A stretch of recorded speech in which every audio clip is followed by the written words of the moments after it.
ಕುಕ್ಕರ್ಗೆ 2 ಸ್ಪೂನ್ ಎಣ್ಣೆ ಹಾಕಿದ್ದೀನಿ. ಎಣ್ಣೆ ಕಾಯ್ದ ಮೇಲೆ ಇದು ಮಳೆ ಹುಳ್ಳಿ ಕಾಳನ್ನ ನಾನು ನೆನೆಸಿ ಮೊನ್ನೆನೇ ನೆನೆಸಿ ನೆನ್ನೆ ಎಲ್ಲ ಅದನ್ನು ಬಟ್ಟೆ ಕಟ್ಟಿ ಮೊಳಕೆ ಬರೆಸ್ಕೊಂಡಿದ್ದೀನಿ. ನಾನು 2 ಹಾಕಿದ್ದೀನಿ. ಒಂದು ಹುಳ್ಳಿಕಾಳು ಮತ್ತು ಬಟಾಣಿ ಹಾಕಿದ್ದೀನಿ. ಇನ್ನು ಕೆಲವ್ರು ಜನ ಕಡಲೆಕಾಳು ಇದನ್ನೆಲ್ಲ ನೆನೆಸ್ಕೋತಾರೆ. ಸೊ ಇದು ಮೊಳಕೆ ಬಂದಿರಬೇಕು. ಇಷ್ಟು ಬಂದಿದ್ರೆ ಸಾಕು ಮೊಳಕೆ. ಇದನ್ನು ಆಲ್ರೆಡಿ ನಾನು ವಾಶ್ ಮಾಡಿ ಇಲ್ಲ ಅಂದ್ರೂ ಒಂದು 4-5 ಸತಿ ತೊಳೆದು ಅದನ್ನು ನಾವು ಕಲ್ಲು ಏನಾದ್ರು ಇದ್ದರೆ ಅದನ್ನು ಆಯಿಸಿ ಅಂದರೆ ಹಿಂಗೆ ಜಾಲಿಸಿದ್ರೆ ಆ ಕಲ್ಲೆಲ್ಲ ನಮಗೆ ಬಂದ್ಬಿಡುತ್ತೆ. ಸೊ ಇದನ್ನು ಎಣ್ಣೆಗೆ ಹಾಕ್ಕೋಬೇಕು.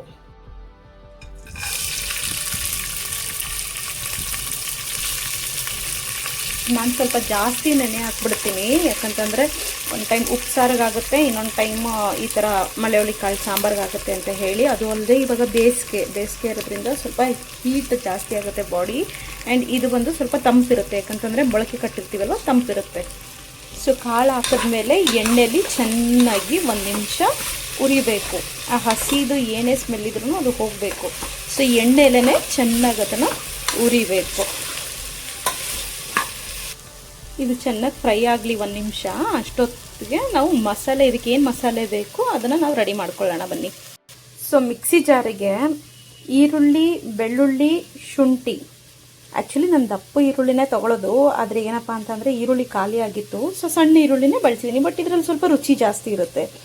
ಸೊ ಈರುಳ್ಳಿ ನೀವೊಂದು ಈ ಕೈಯಲ್ಲಿ 4 ಪಾವಷ್ಟು ಕಾಳೇನಾರು ಹಾಕ್ತಾ ಇದ್ದೀರಾ ಅಂತಂದರೆ ಒಂದು 3 ಈರುಳ್ಳಿ ಸಾಕಾಗುತ್ತೆ. ಜಾಸ್ತಿ ಈರುಳ್ಳಿ ಹಾಕಿದ್ರೆ ಸ್ವೀಟ್ ಬರುತ್ತೆ. ಸೊ ದಪ್ಪಗಿರೋದು ಒಂದು 3 ಈರುಳ್ಳಿನ ತೊಗೊಳ್ಳಿ. ಸೊ ನನಗೆ ಈ ಈರುಳ್ಳಿ ಇಷ್ಟು ಸಾಕಾಗುತ್ತೆ. ಸೊ ಇದರಲ್ಲಿ ಈರುಳ್ಳಿ, ಬೆಳ್ಳುಳ್ಳಿ, ಶುಂಠಿ ಒಂದು 2 ಇಂಚಷ್ಟು, ಬೆಳ್ಳುಳ್ಳಿ ಬಂದು 1 ಗೆಡ್ಡೆ ಪೂರ್ತಿ, ಇನ್ನೊಂದು 4, ಒಂದು 8ರಿಂದ 10 ಎಸಳು ಬೆಳ್ಳುಳ್ಳಿ. ಸೊ ಇದನ್ನೆಲ್ಲನೂ ಹಾಕಿ ರುಬ್ಬಬೇಕು. ಇದ್ರ ಜೊತೆಗೆ ಇನ್ನೂ ಆ್ಯಡ್ ಮಾಡಬೇಕು, ಹೇಳ್ತೀನಿ. ಈರುಳ್ಳಿ, ಬೆಳ್ಳುಳ್ಳಿ, ಶುಂಠಿ ಆದಮೇಲೆ ಸ್ವಲ್ಪ ಕೊತ್ತಂಬರಿನ ತೊಳೆದು 1 ಮುಷ್ಟಿಯಷ್ಟು ಹಾಕಬೇಕು. ಸೊ ಇದಕ್ಕೇನೆ ಸ್ವಲ್ಪ ಅರಿಶಿನದ ಪುಡಿ ಹಾಕಬೇಕು.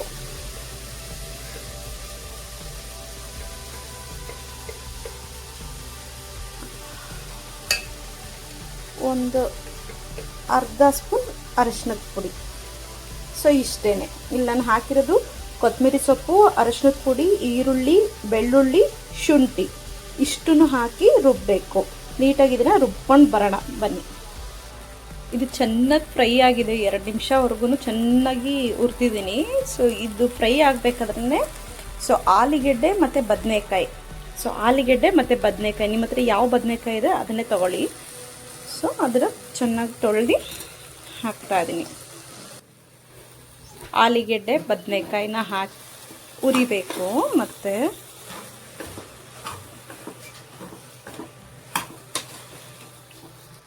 ಇನ್ನು ಇದು ಉರಿಯೋ ಅಷ್ಟರಲ್ಲಿ ನಾನು ಇದನ್ನು ರುಬ್ಕೊಂಡಿದ್ದೆ ಅಲ್ವಾ. ಸೊ ಆ ಪೇಸ್ಟನ್ನು ಮುಂಚೆ ಏನು ನಾನು ರುಬ್ಕೊಂಡಿದ್ದೆ ಆ ಪೇಸ್ಟನ್ನ ಇದಕ್ಕೆ ಸೇರಿಸಿ ಇನ್ನೊಂದು 2 ನಿಮಿಷ ಚೆನ್ನಾಗಿ ಮಸಾಲೆ ಹಸಿ ವಾಸನೆ ಹೋಗೋವರೆಗೂ ರುಬ್ಕೊಳ್ಳೋಣ.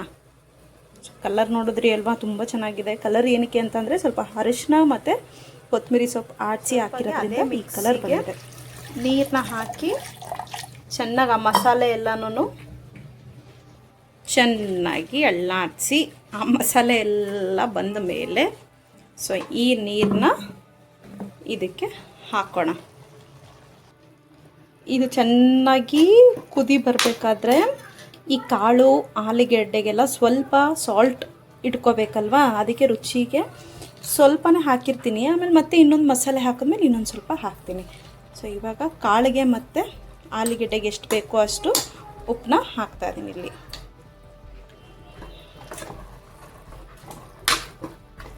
ಆಲ್ರೆಡಿ ಮನೆಯೆಲ್ಲ ಮಟನ್ ಸಾಂಬಾರು ಮಾಡ್ತೀವಿ ಅಲ್ವಾ ಫ್ರೆಂಡ್ಸ್, ಆ ಥರ ಸ್ಮೆಲ್ ಇರುತ್ತೆ. ಏನೋ ನಾನ್ ವೆಜ್ ಮಾಡ್ತಾ ಇದ್ದೀವೇನೋ ಅಂತ ಅಂದ್ಕೊಬಿಡ್ತಾರೆಲ್ಲ, ಬಟ್ ಇದು ಪ್ಯೂರ್ ವೆಜ್.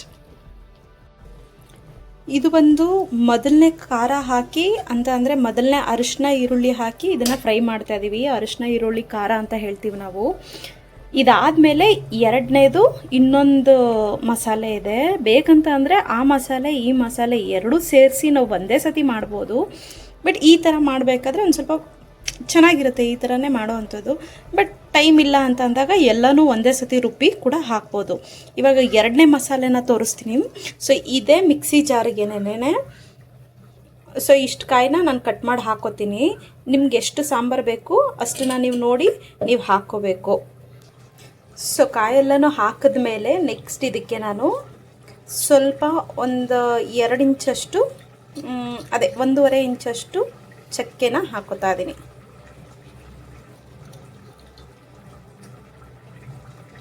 ಚಕ್ಕೆ, ಲವಂಗ ಒಂದು 7ರಿಂದ 8 ಇದೆ. ಸೊ ಈ ಲವಂಗ, ಆಮೇಲೆ ಸ್ವಲ್ಪ ಗಸಗಸೆ ಹಾಕೋತೀನಿ ನಾನು. ಗಸಗಸೆ ಅಂತಂದರೆ ಒಂದು ಸ್ವಲ್ಪ ಟೇಸ್ಟ್ ತುಂಬ ಚೆನ್ನಾಗಿರುತ್ತೆ, ನಾನ್ ವೆಜ್ಗೆ ಹಾಕಿದ್ರೂ ಚೆನ್ನಾಗಿರುತ್ತೆ. ಆಮೇಲೆ ಈ ಥರ ಮಸಾಲೆ ಸಾಂಬಾರುಗಳಿಗೆಲ್ಲ ಹಾಕಿದ್ರೆ ಚೆನ್ನಾಗಿರುತ್ತೆ. ಏನು ಒಂದು ಅರ್ಧ ಚಮಚ ಇರ್ಬೋದು ಇದಷ್ಟೇ. ಸೊ ಇದಕ್ಕೇನು ಧನಿಯಾ ಪುಡಿ, ಖಾರದ ಪುಡಿ ಹಾಕಬೇಕು. ಇದಾದಮೇಲೆ ನೆಕ್ಸ್ಟ್ ಖಾರದ ಪುಡಿ ಮತ್ತು ಧನಿಯಾ ಪುಡಿ. ಆ್ಯಕ್ಚುಲಿ ಇದು ಬಂದು ಅಂಗಡಿದು ಹಾಕ್ತಾ ಇದ್ದೀನಿ, ಬಟ್ ಮನೇಲಿ ಮಾಡಿಸಿರೋದು ತುಂಬ ರುಚಿಯಾಗಿರುತ್ತೆ. ನಮ್ಮ ಮನೇಲಿ ಖಾಲಿ ಆಗಿತ್ತು ಅಂತ ಹೇಳಿ ಇವಾಗ ನಾರ್ಮಲ್ ಆರ್ಚಿದು ಚಿಲ್ಲಿ ಪೌಡರ್ ಬರುತ್ತೆ ಅಲ್ವಾ, ಅದು ಪೌಡರ್ ಮತ್ತು ಧನಿಯಾ ಪುಡಿ ಎರಡನ್ನೂ ಮಿಕ್ಸ್ ಮಾಡಿ, ಈಗ ನಾವು ಮನೇಲಿ ಮಾಡಿದ್ರೆ ಇದು ಆಲ್ರೆಡಿ ಎರಡೂ ಮಿಕ್ಸ್ ಆಗಿ ಗ್ರೈಂಡ್ ಆಗಿರುತ್ತೆ. ರುಬ್ಬಿಸ್ಕೊ ಮಿಲ್ಲಲ್ಲಿ ತೊಗೊಬಂದಿರ್ತೀವಿ. ಬಟ್ ಇಲ್ಲಿ ನನಗೆ ಇದು ಸಪ್ರೇಟಾಗಿ ಹಾಕೋತಾ ಇದ್ದೀನಿ. ಸೊ ಇದೇ ಮಿಕ್ಸಿಗೆ ಇದನ್ನು ಕೂಡ ಹಾಕ್ಕೊಳ್ಳೋಣ.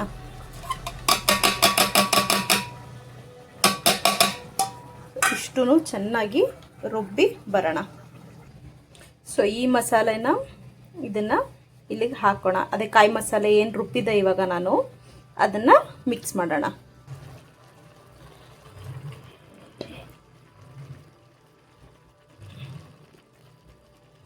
ಮತ್ತು ಸೇಮ್ ಇದಕ್ಕೆ ನೀರು ಸ್ವಲ್ಪ ಹಾಕಿ ಹಾಕೋದು. ಸೊ ಈ ಮಸಾಲೆ, ಕೆಂಪು ಮಸಾಲೆ ನಾವೇನು ಈಗ ಆಡಿಸಿದ್ವಿ ಅದನ್ನು ಎಲ್ಲನೂ ಹಾಕಿ ಚೆನ್ನಾಗಿ ತಿರುವಿ ಇದಕ್ಕೊಂದು ಸ್ವಲ್ಪ ನೀರು ಹಾಕಿ ಹಾಕೋಣ. ಸೊ ಸ್ವಲ್ಪ ಕಾಯ್ದೊಂದು 2 ನಿಮಿಷ ಫ್ರೈ ಆಗಲಿ. ತುಂಬ ಚೆನ್ನಾಗಿರುತ್ತೆ ಸಾಂಬಾರು. ಇದನ್ನು ನೀವು ಚಪಾತಿ, ದೋಸೆ, ರೊಟ್ಟಿ, ರೈಸ್, ಮುದ್ದೆ ಎಲ್ಲದಕ್ಕೂ ತುಂಬ ಚೆನ್ನಾಗಿ ಹೊಂದ್ಕೊಳ್ಳುತ್ತೆ. ಸ್ವಲ್ಪ ನೀರು ಹಾಕಿ ಚೆನ್ನಾಗಿ ಕ್ಯಾಪ್ ಹಾಕಿ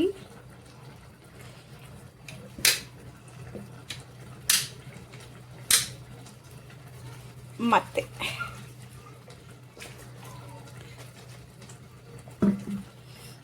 ಆದಮೇಲೆ ಇದನ್ನು ಕೂಡ ಹಾಕಬೇಕಲ್ಲಿ ಸಾಂಬಾರಿಗೆ. ಇನ್ನು ನಿಮ್ಮ ಮನೆಗಳಿಗೆ ಎಷ್ಟು ಸಾಂಬಾರು ಬೇಕೋ ಅಷ್ಟನ್ನು ನೀರು ಅಳತೆಯಲ್ಲಿ ನೀವು ಹಾಕ್ಕೊಳ್ಬೋದು. ಅಂದರೆ ಸಾಂಬಾರು ಜಾಸ್ತಿ ಬೇಕಾ, ಸೊ ಇಲ್ಲಿ ಹೆಚ್ಚು ಕಡಿಮೆನ ನೀವು ಮಾಡ್ಕೋಬೋದು. ಇದನ್ನು ಹಾಕಬೇಕಾದ್ರೇ ಉಪ್ಪು ಖಾರ ಎರಡೂ ಕೂಡ ಇಲ್ಲೇ ಟೆಸ್ಟ್ ಮಾಡಿ, ಉಪ್ಪೇನಾದ್ರು ಕಡಿಮೆ ಇದ್ದರೆ ಎಷ್ಟು ಬೇಕಷ್ಟನ್ನ ನೀವು ಹಾಕ್ಕೋಬೋದು. ಉಪ್ಪು ಮತ್ತು ಖಾರನ ಹಾಕ್ಕೋಬೋದು. ಸೊ ಇಲ್ಲಿ ನೀವು ಚೆಕ್ ಮಾಡ್ಕೊಂಡು ನೋಡ್ಬೋದು ನಿಮ್ಗೆ ಎಷ್ಟು ತೆಳು ಬೇಕು, ಎಷ್ಟು ಬೇಕು. ಆಮೇಲೆ ಈಗ ಇಷ್ಟು ತೆಳು ಕಾಣಿಸ್ತಿದ್ರು ಸಾಂಬಾರು ಆದಮೇಲೆ ಇದು ಸ್ವಲ್ಪ ಗಟ್ಟಿಯಾಗುತ್ತೆ, ಆಯಿತಾ. ಸೊ ಇಲ್ಲೇ ನೋಡ್ಕೊಳ್ಳಿ ನಿಮ್ಗೆ ಎಷ್ಟು ಬೇಕು ಅಷ್ಟು ನೀರನ್ನ ಹಾಕ್ಕೊಂಡು. ಇದಕ್ಕೆ ನನಗೆ ಸ್ವಲ್ಪ ಸಪ್ಪೆ ಅನ್ನಿಸ್ತಿತ್ತು, ಸೊ ಹಾಗಾಗಿ ಸ್ವಲ್ಪ ಉಪ್ಪಿನ ಪುಡಿನ ಹಾಕೋತೀನಿ. ಇನ್ನೊಂದು ಸ್ವಲ್ಪ ಅರಳುಪ್ಪಿದ್ರೆ ಹಾಕಿ, ಮಾತ್ರ ಖಾಲಿಯಾಗಿತ್ತು ಅಂತ ಪುಡಿ ಉಪ್ಪನ್ನೇ ಹಾಕ್ತಾಯಿದ್ದೀನಿ. ಆವಾಗ ಬರೀ ನಾವು ಕಾಳಿಗೆ ಅಂತ ಹಾಕಿದ್ವಿ. ಈಗ ಸಾಂಬಾರಿಗೆ ಎಷ್ಟು ಬೇಕಷ್ಟು ನೋಡಿಕೊಂಡು ಚೆಕ್ ಮಾಡ್ಕೋತೀನಿ. ಸೊ ಹಾಗೆ ಈ ಉಪ್ಪು ಖಾರ ಎಲ್ಲ ಸರಿ ಇದೆ ಫ್ರೆಂಡ್ಸ್. ಇವಾಗ ನಾನು ಇದನ್ನು ಬೇಕು ಅಂತಂದರೆ ನಿಮಗೆ ಟೈಮ್ ಇದ್ದರೆ ಓಪನ್ ಲಿಡ್ಡಲ್ಲೇ ಒಂದು 10ರಿಂದ 12 ನಿಮಿಷ ಕುದಿಸ್ಕೋಬೋದು. ಕಾಳೆಲ್ಲ ಚೆನ್ನಾಗಿ ಅದರ ರಸ ಎಲ್ಲ ಬಿಟ್ಕೊಳ್ಳುತ್ತೆ. ನನಗೆ ಟೈಮ್ ಇಲ್ಲಪ್ಪ, ಬೇಗ ಆಗಬೇಕು ಅನ್ನೋರು ಏನಾರು ಇದ್ದರೆ ಬೇಗ ಇದನ್ನು ಇದು ಕ್ಲೋಸ್ ಮಾಡ್ಬೋದು. ಇಲ್ಲಿಂದ ಒಂದು 2 ವಿಷಲ್ನ ಹಾಕ್ಕೊಳ್ಳಿ. ಸೊ 2 ವಿಷಲ್ ಆಗಿದ ತಕ್ಷಣ ಆರಾಮಾಗಿ ನೀವು ತಿನ್ಬೋದು. ತುಂಬ ಚೆನ್ನಾಗಿರುತ್ತೆ. ಒಂದ್ಸತಿ ಟ್ರೈ ಮಾಡಿ. ವಿಷಲ್ ಆದಮೇಲೆ ನಾನು ನಿಮಗೆ ತೋರಿಸ್ತೀನಿ ಹೇಗಿರುತ್ತೆ ಅಂತ. ಫ್ರೆಂಡ್ಸ್, ನಾನು ಹೇಳೋದು ಏನಪ್ಪ ಅಂತಂದರೆ, ಯಾರು ಹೊಸದಾಗಿ ಮದುವೆ ಆಗಿರ್ತೀರಾ ಅಥವಾ ಮದುವೆ ಆಗಿದ್ರೂ ಪರವಾಗಿಲ್ಲ, ಆಗಿಲ್ಲದೇ ಇದ್ರೂ ಪರವಾಗಿಲ್ಲ, ಅಡುಗೆ ಮಾಡೋಕ್ಕೆ ಬರಲ್ಲ ಅಂತ ಹೇಳ್ತಾ ಇರ್ತೀರಲ್ವಾ. ಆ್ಯಕ್ಚುಲಿ ಅಡುಗೆ ಮಾಡೋದು ತುಂಬಾ ಸುಲಭ. ನಾವು ಇಂಟ್ರೆಸ್ಟ್ ಕೊಡಬೇಕು, ಆ ಮಾಡೋ ಪದಾರ್ಥನ ಪ್ರೀತಿಯಿಂದ ಹಾಕಬೇಕು, ಪ್ರೀತಿಯಿಂದ ಅದಕ್ಕೆ ಸೇರಿಸಿದ್ರೆ ಖಂಡಿತವಾಗ್ಲೂ ಎಂಥ ಕಡಿಮೆ ಸಾಮಾನು ಹಾಕಿ ಮಾಡೋ ಅಡುಗೆ ಕೂಡ ರುಚಿಯಾಗಿ ಬರುತ್ತೆ. ಇದು ನಮ್ಮ ಮನೆಯವರು ಆಗಾಗ ಹೇಳ್ತಾ ಇರ್ತಾರೆ ಕೂಡ. ಸೊ ಹಾಗಾಗಿ ಅಡುಗೆ ಬರಲ್ಲ ಅಂತ ಟೆನ್ಷನ್ ತೊಗೋಬೇಡಿ. 1 ಸತಿ 2 ಸತಿ 3 ಸತಿ ನೆಕ್ಸ್ಟ್ ನೀವೇ ಅದರಲ್ಲಿ ಪಂಡಿತರಾಗ್ಬಿಟ್ಟಿರ್ತೀರ. ಏನು ಬೇಕಾದರೂ ಮಾಡ್ತೀನಿ ಅನ್ನೋ ಒಂದು ಧೈರ್ಯ ಬಂದಿರುತ್ತೆ. ನನಗೂ ಕೂಡ ಅಷ್ಟೇ, ಮದುವೆ ಆಗಿ ಸ್ಟಾರ್ಟಿಂಗಲ್ಲಿ ಏನಂದರೆ ಏನೂ ಬರ್ತಾ ಇರಲಿಲ್ಲ. ತುಂಬ ಸಫರ್ ಪಟ್ಟಿದ್ದೀನಿ ಕೂಡ. ಬಟ್ ನನಗೆ ಹೆಲ್ಪಿಂಗ್ ಹ್ಯಾಂಡ್ಸ್ ಅಂತ ಇದ್ದರು, ಮನೇಲಿ ಎಲ್ಲ ಹೆಲ್ಪ್ ಮಾಡ್ತಿದ್ರು. ಮತ್ತು ಮನೆಯವರು ಕೂಡ ತುಂಬ ಚೆನ್ನಾಗಿ ಸಪೋರ್ಟಿವ್ ಆಗಿ, ಅವರು ಅಡುಗೆ ಅಂದರೆ ತುಂಬ ಇಷ್ಟ, ಅವರು ಮಾಡ್ತಿದ್ರು. ಆಮೇಲೆ ನಾನೇ ನೋಡ್ಕೊಂಡು ಒಂದೊಂದೊಂದೊಂದು ಕಲ್ತ್ಕೊಂಡು ನಾನು ಬಂದೆ. ಸೊ ಇವಾಗಲೂ ನಾನೇನು ಪರ್ಫೆಕ್ಟು ಅಂತ ಹೇಳ್ತಿಲ್ಲ, ಬಟ್ ಯಾರು ಬಂದ್ರೂ ಎಷ್ಟೇ ಜನ ಬಂದ್ರೂ ಆರಾಮಾಗಿ ಅಡುಗೆ ಮಾಡಿ ಕೊಡ್ತೀನಿ ಅನ್ನೋ ಒಂದು ಕಾನ್ಫಿಡೆನ್ಸ್ ತುಂಬ ಇದೆ. ಸೊ ಇದನ್ನು ಹೇಳ್ತಾ ಈ ಕುಕ್ಕರ್ ವಿಷಲ್ ಆದಮೇಲೆ ಓಪನ್ ಮಾಡಿ ತೋರಿಸ್ತೀನಿ. ಸೊ ಫೈನಲಿ ಸಾಂಬಾರು ರೆಡಿ ಇದೆ, ನೋಡ್ಬೋದು.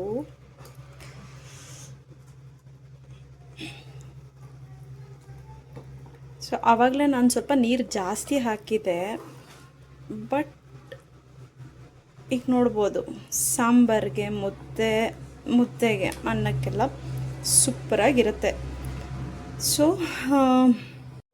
ಸೊ ಫೈನಲಿ ಇಷ್ಟೇ ಫ್ರೆಂಡ್ಸ್, ರೆಡಿ ಆಯಿತು ನಮ್ಮ ಸಾಂಬಾರು. ನೀವು ಮಾಡ್ಕೊಳ್ಳಿ ಆರಾಮಾಗಿ, ಮನೆ ಜನಕ್ಕವ್ರಿಗೆಲ್ಲರಿಗೂ ಊಟ ಬಡಿಸಿ. ಇದನ್ನು ಹೇಳ್ತಾ ಈ ವ್ಲಾಗ್ನ ಇಲ್ಲೇ ಮುಗಿಸ್ತೀನಿ. ನೆಕ್ಸ್ಟ್ ಇನ್ನೊಂದು ಮೇಕಪ್ ಅಥವಾ ಸಾಂಬಾರು ಅಥವಾ ಇನ್ನೊಂದು ವ್ಲಾಗ್ನ ತೊಗೊಬರ್ತೀನಿ. ಬಾಯ್.